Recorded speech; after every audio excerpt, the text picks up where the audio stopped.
We're going to be looking at something pretty awesome today. If you didn't know that Transformers Prime has comics, or you did but haven't read them, then you'll be delighted to hear how serious and uncensored they are.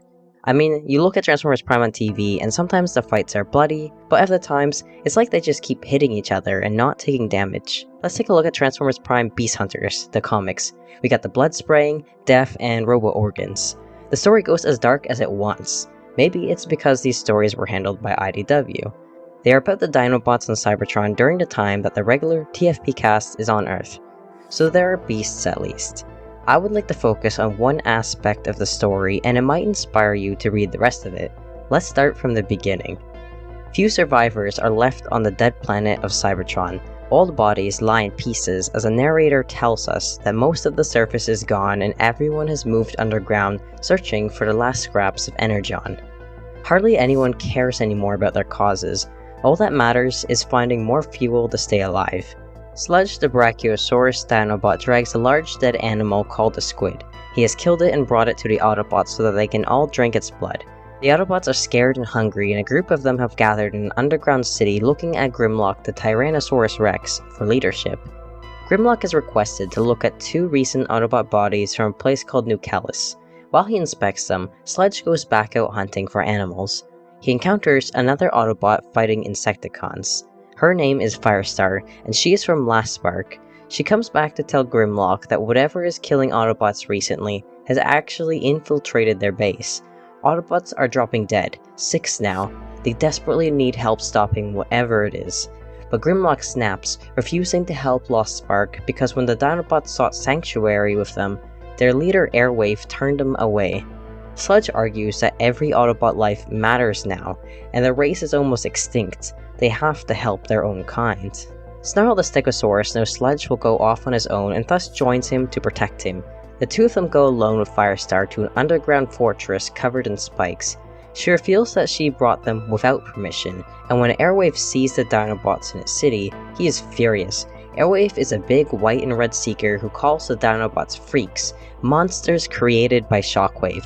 He explained that he was in Shockwave's prison and saw the Dinobots murder their own friends, and Airwave was never going to let those Autobot killers near his people. Airwave thinks that whatever killed the 6 Autobots is another monster created by Shockwave. When Airwave's people argue that they really do need help, he budges, and Firestar shows the 2 Dinobots the bodies. The first one is torn limb from limb, making Snarl wonder if it was done by a big strong insecticon. He notices the body's lack of energon and asks if it had been cleaned, but it hadn't. The second body is decapitated without any defensive wounds. She was found inside the wall and had been a guard, so if it had been an insecticon, where was the struggle? They say that the decapitation was done by a sword, and Sludge theorizes that the killer is Kickback, an insecticon who used weapons. Every body was killed more and more effortlessly, and none have energon in them. The Dinobots go to find Kickback's lair, and along the way, the Dinobots talk about cannibalism. Drinking the energon inside of another bot is extremely taboo, even for starving Cybertronians. Sludge says it's one thing to kill an animal, but to kill another person and drink their blood is messed up even for Insecticons. When they enter the caves where the Insecticons live, they find Insecticons dead on the floor. Kickback calls at them, saying that the strong killed the weak to survive. The Insecticons attack the Dinobots, and Kickback comes at Sludge with his sword, insulting him and calling him trash. Sludge overpowers Kickback and pins him to a wall, demanding that he confess to the cannibalism before he kills him. Kickback is confused and denies ever drinking the blood of other bots. He says that while the Insecticons killed each other, they left the bodies alone.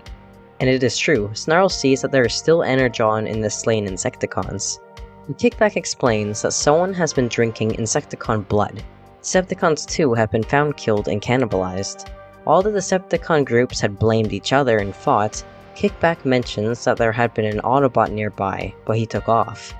Sludge kills Kickback, and the Dinobots ponder who is the one preying on Autobots and Decepticons alike. The Insecticons had blamed other Decepticons and killed them, but the Autobot murders took place after that. The Insecticons are not cannibals themselves, so who does that leave? The Decepticons were killed first, then the Autobots. If you were starving, you would eat your enemies first. An Autobot is the cannibal. Sludge and Snarl hurry back to Last Spark and ask Firestar to show them their crypt. They investigate it, and every old body had been cleaned of energon. So first, the killer drank the blood of corpses, then Decepticons, then fellow Autobots. The Autobot leader Airwave comes in and asks what they are doing. Firestar rushes that the killer is an Autobot and they need to gather everyone to tell them. Airwave scoffs at the idea, but Sludge bursts out that Kickback had said the Autobot he saw took off. Sludge asks if they had any flying Autobots at Last Spark, and Firestar says just one. Airwave shoots Firestar and runs. The Autobot Seeker transforms into jet mode and flees, zooming outside and yelling at his people that the Dinobots killed Firestar.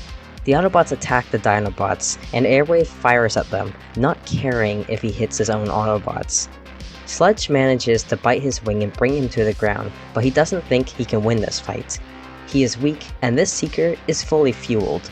Sludge asks Airwave to stop fighting so they can both live, but Airwave snaps, crying out that no one is leaving here. Their planet is dead, no one is getting off it, and no one is coming back. The only thing now is to see who can survive the longest. No honor, no friendship. Firestar jumps out of nowhere and stabs Airwave through the chest with her sword. She swipes and tears the big Seeker into two gruesome halves. Now, it is over. The Dinobots are wounded but get patched up. The survivors of Last Spark remain in their home with nowhere else to go. When Sludge and Snarl drag themselves back to Grimlock, he growls that they disobeyed his orders. Sludge says that Grimlock was wrong, and Grimlock admits that he was. He tells Sludge that that is why he has him. After all, if it weren't for Sludge, more Autobots would have died to that Autobot become vampire Airwave.